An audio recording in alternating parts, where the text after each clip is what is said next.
और चलिए एक बार फिर से आपको उपचुनाव के हलचल से जुड़ी तमाम खबरें अपडेट कर दें और फिलहाल आपको दुमका की तस्वीर दिखाते हैं। आज प्रचार का आखिरी दिन है और सभी दलों ने अपनी अपनी ताकत झोंक दी है। फिलहाल हम तस्वीरें आपको दुमका से दिखा रहे हैं। सहयोगी राकेश हमारे साथ जुड़े हुए हैं। थोड़ी देर पहले मंत्री मिथिलेश ठाकुर ने मंदिर में पूजा अर्चना की है और इस वक्त वो देखिए ये तस्वीरें दिखा रहे हैं उस वक्त की जब मंत्री मिथिलेश ठाकुर पहुंचे पूजा अर्चना के लिए। आज प्रचार का अंतिम दिन और सभी दलों ने ताकत झोंक दी है दरबार में भगवान के और ये कामना की जीत मिले।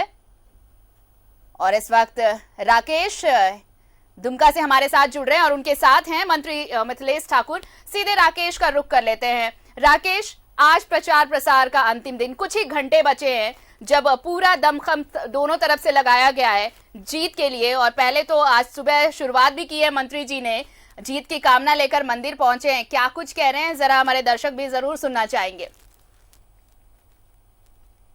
बिल्कुल आरती, देखिए आज चूंकि प्रचार का आखिरी दिन है और शाम 5 बजे के बाद प्रचार का जो शोर है वो थम जाएगा। हालांकि जो प्रत्याशी हैं वो डोर टू डोर कैंपेन कर सकते हैं। जी। और इस बीच देखिए आस्था का भी रंग है। खुद भगवान के दरबार में, बाबा के दरबार में मंत्री मिथिलेश ठाकुर आए हैं। राज्य सरकार के पेयजल स्वच्छता मंत्री हैं और थोड़ी देर पहले इन्होंने पूजा अर्चना की है। हम सीधे इनसे जुड़ते हैं कि बाबा से मंत्री जी क्या मांगा ये चुनावी रण में, दुमका के सियासी रंग में बाबा के दरबार पर आपने हाजिरी लगाया। देखिए, बाबा के दरबार में निरंतर हमेशा हम हाजिरी लगाते रहते हैं और राज्य में अमन, चैन, सुख, शांति, समृद्धि, राज्य के विकास की कामना करते हैं। राज्य का हमारा एक एक झारखंड वासी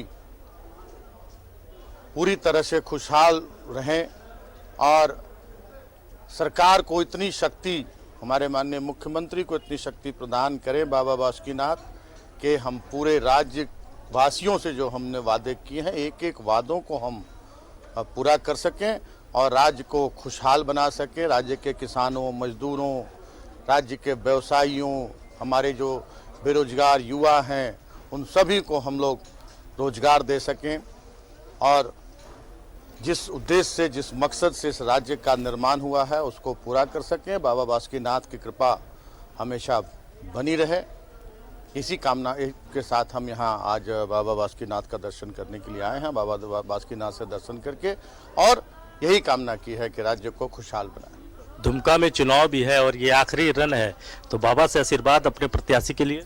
बाबा की कृपा हमेशा वैसे प्रत्याशियों पर, वैसे दलों पर बनी रहती है जो राज्य हित की सोचते हैं और निश्चित रूप से बाबा की कृपा होगी और दोनों विधानसभा सीटों पर बहुत बड़े अंतर से, भारी बहुमत से हमारे प्रत्याशियों की जीत होगी ताकि राज्य के विकास में वो सहभागी बन सके और हमारा दुमका विधानसभा और बेरमो विधानसभा एक विकसित विधानसभा के रूप में झारखंड में प्रस्तुत हो। आप सरकार की मजबूती को लेकर बाबा से दुआ मांगे, लेकिन कुछ ताकतें हैं जो सरकार को तोड़ने में भी लगे। वैसी ताकतों को जो लोकतंत्र की हत्या करने में लगे हैं, एक चुनी हुई मजबूत सरकार को और जिम्मेदार पद पर बैठे लोग अनर्गल बयानबाजी करके और जनता को गुमराह करने का काम कर रहे हैं। बाबा बासुकीनाथ से हम ये भी कामना करते हैं कि वैसे लोगों को बाबा बासुकीनाथ सद्बुद्धि दें और जनता का अपमान करना बंद करें, क्योंकि जनता चुनती है सरकार और जनता मैंडेट देती है राज्य को चलाने का और जनता ने भारी बहुमत से और पूरे एक बहुमत वाली सरकार का गठन किया है और उसको जो भी अस्थिर करना चाहेंगे बाबा की कुदृष्टि उन पर पड़ेगी और हो सकता है कि उनका सफाया भी हो जाए। चलिए, मनोज जी भी है, केंद्रीय प्रवक्ता है झारखंड मुक्ति मोर्चा के, ये इनसे भी जुड़ जाते हैं। मनोज जी, भाषाई स्तर आपने भी देखा इस चुनाव में, तो बाबा से कुछ सद्बुद्धि ऐसे लोगों के लिए। देखिए, माननीय मंत्री जी ने कहा कि बाबा उन लोगों को भी सुबुद्धि दे जो अनर्गल बयानबाजी करते हैं, मर्यादाहीन बातें करते हैं और हम कामना करने आए हैं, बाबा बासुकीनाथ का आशीर्वाद लेने आए हैं। जनता ने आशीर्वाद दे दिया है लेकिन हम अधूरा रहेंगे जब तक बाबा बासुकीनाथ का आशीर्वाद न मिले। आज आशीर्वाद का ही फल है कि प्रचंड बहुमत के साथ हेमंत सोरेन जी की सरकार झारखंड में कायम है।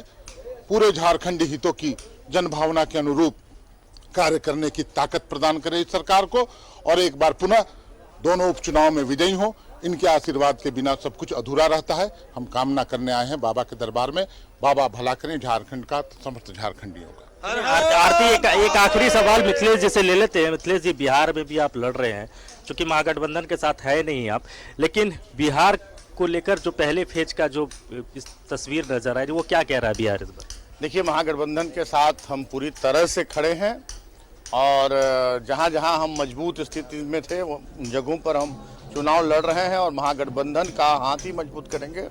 और मैं आपको आज इस बाबा बासुकीनाथ के दरबार से ये आपको कहता हूं कि पूर्ण बहुमत की सरकार महागठबंधन की बिहार में भी बनने जा रही है, क्योंकि वहां भी 15 साल कुशासन चला है। सुशासन बाबू के नाम पर कुशासन चला है। वहाँ के लोग, वहाँ के किसान, वहाँ के मजदूर, वहाँ के छात्र, नौजवान, बेरोजगार, सारे लोग अब वहाँ त्राहिमाम की स्थिति बनी हुई है और अब जनता पूरी तरह से निकम्मी सरकार को उखाड़ फेंकने का मन बना चुकी है और 10 तारीख को नीतीश जी की विदाई निश्चित है, तय। तो देखिए, ये राजनीति का समय है, लिहाजा थोड़ी व्यस्तता है, इनको निकलना भी है। आरती तो हम बिल्कुल। ज़्यादा और समय इनको नहीं राकेश, देंगे। देखिए आज और दिन आपने भर भी सुना होगा हलचल कि भी बाबा बहुत से रहने आशीर्वाद- वाली है, बिल्कुल। क्योंकि आखिरी दिन है तो सभी दल एक सेकंड भी मौका गंवाना नहीं चाहेंगे। वो चाहेंगे कि जितना हो सके वो मतदाताओं तक पहुंचे और अपनी बात वहां तक पहुंचा सके। तमाम तस्वीरें हम तक पहुंचाने के लिए और इस तमाम बातचीत के लिए बहुत बहुत शुक्रिया आपका। नजर बनाए रखिए, आगे भी अपडेट्स लेंगे। तो दुमका के दंगल से ये तस्वीरें सहयोगी राकेश हम तक पहुंचा रहे थे, मंत्री मिथिलेश ठाकुर हमारे साथ थे। ये बता रहे थे कि किस तरह अब ये कोशिशें की जा रही हैं कि जो आखिरी घंटा बचा है प्रचार का, उसमें कैसे मतदाताओं तक पहुंचे।